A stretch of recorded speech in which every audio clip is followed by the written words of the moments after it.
Nakatayo ka sa gitna ng isang unos.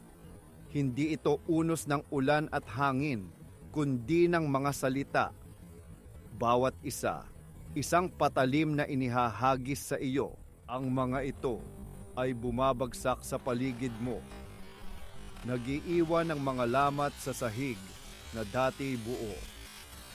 Naririnig mo ang bawat pantig, bawat akusasyon, bawat pagkutya. Gusto mong sumigaw, gusto mong ipagtanggol ang iyong sarili.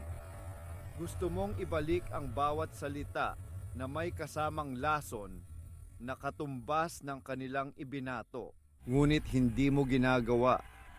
Pinipili mo ang isang bagay na mas malakas, mas mabigat, mas nakabibingi.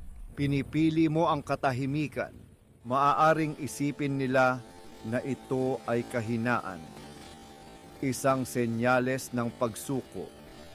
Isang bandila na iwinawagayway mo bilang tanda ng iyong pagkatalo. Pero nagkakamali sila. Heto ang katotohanan na hindi nila nakikita dahil masyado silang abala sa paglikha ng ingay. Ang iyong pananahimik ay hindi isang bakanteng espasyo. Ito ay isang kalkuladong galaw. Isang sandata na pinakintab ng iyong pagpipigil. Ito ay sikolohiya. Ito ay agham. Sa isang mundo kung saan ang lahat ay sumisigaw para pakinggan, ang katahimikan ay nagiging isang anomalya, isang bagay na hindi nila maintindihan. At dahil dito, kinatatakutan nila. Isipin mo ito. Kapag nakikipagtalo ka sa isang taong hindi nakikinig, ang bawat salita mo ay gasolina lamang sa kanilang apoy. Kinukuha nila ang iyong enerhiya, ang iyong katwiran, at ginagamit ito laban sa iyo. Ang iyong pagtatanggol ay nagiging ebidensya ng iyong pagiging emosyonal. Ang iyong mga paliwanag ay nagiging palusot. Ito ay isang laro na hindi mo kailanman maipapanalo gamit ang kanilang mga patakaran. Pero kapag tumahimik ka, inaalis mo ang lahat ng kanilang bala. Nakatayo sila roon, may hawak na baril, pero wala kang ibinibigay na target.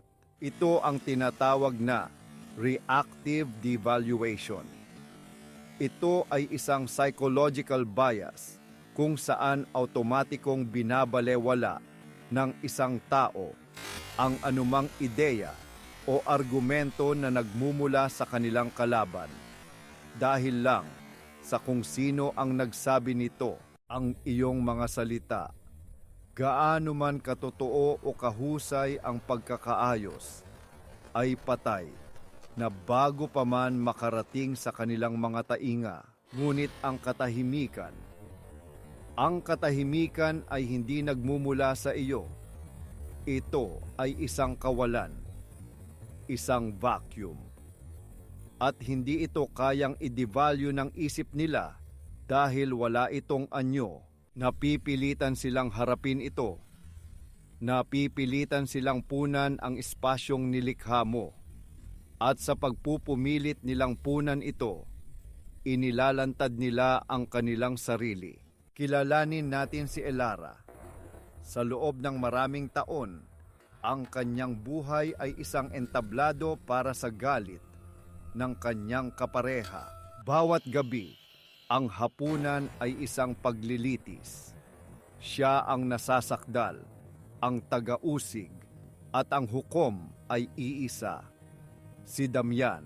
Dati, lumalaban si Elara, nagpapaliwanag, umiiyak, nakikiusap.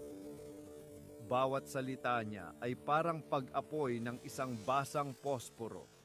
May kaunting kislap, ngunit agad namamatay. Ang kanyang mga luha ay pampalasa lamang sa kanyang kapangyarihan. Ang kanyang katwiran ay libangan lamang para sa kanyang pagkasuklam. Isang gabi, naubos siya. hindi sa isang pagsabog, kundi sa isang marahang pagkawala. Sa gitna ng isa na namang akusasyon, hindi nagsalita si Elara.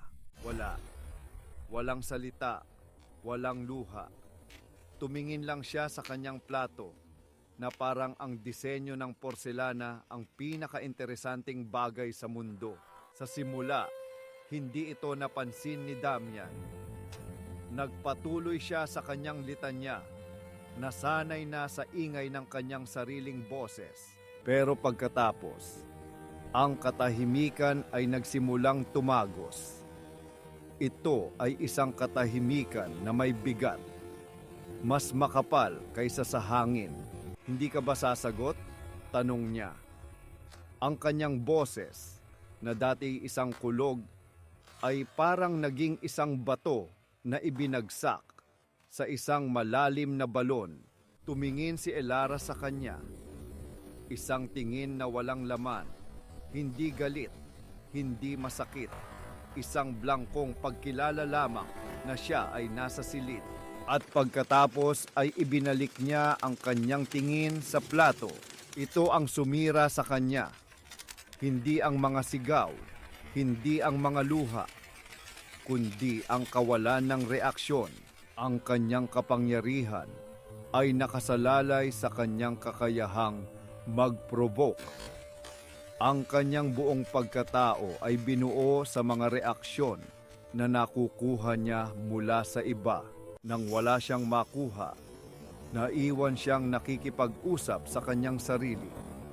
Isang hari na walang kaharian. Isang aktor sa isang walang laman na teatro. Ang katahimikan ni Elara ay hindi isang kalasag. Ito ay naging isang salamin. At sa salamin na iyon, sa kauna-unahang pagkakataon, napilitan si Damian na makita hindi ang babaeng gusto niyang sirain, kundi ang halimaw na nilikha niya sa kanyang sarili. Ito ang pagbabago. Ang iyong pananahimik ay inaalis ang lahat ng distraksyon. Inaalis nito ang ikaw mula sa equation. Kapag wala ng ikaw na sisisihin, wala ng ikaw na pagtutuunan ng kanilang galit, sino ang natitira? Sila lang, sila at ang kanilang mga salita. Sila at ang kanilang sariling lason na wala ng ibang mapupuntahan kundi bumalik sa kanila. Ang pananahimik ay isang pag-angkin ng kapangyarihan. Sinasabi nito, hindi ako lalahok sa iyong kaguluhan. Sinasabi nito, ang iyong opinyon sa akin ay hindi ang aking katotohanan. At higit sa lahat, sinasabi nito, tapos na ako sa pagbibigay sa iyo ng kontrol sa aking kapayapaan. Ito ay mahirap. Nangangailangan ito ng lakas na mas malaki kaysa sa pagsigaw.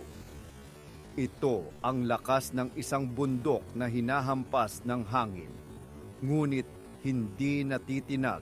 Sa susunod na mahanap mo ang iyong sarili sa gitna ng unos ng mga salita, alalahanin mo ito. Hindi mo kailangang manalo sa kanilang argumento. Kailangan mo lang protektahan ang iyong sariling katinuan. Hindi mo kailangang itama sila. Kailangan mo lang alalahanin ang iyong sariling katotohanan. Huwag mong bigyan ng mga salita ang mga taong bingi sa iyong katotohanan. Bigyan mo sila ng katahimikan. Dahil sa dulo, sa nakabibinging kawalan ng iyong boses, doon lang nila maririnig ang tunog ng kanilang sariling pagkawasak.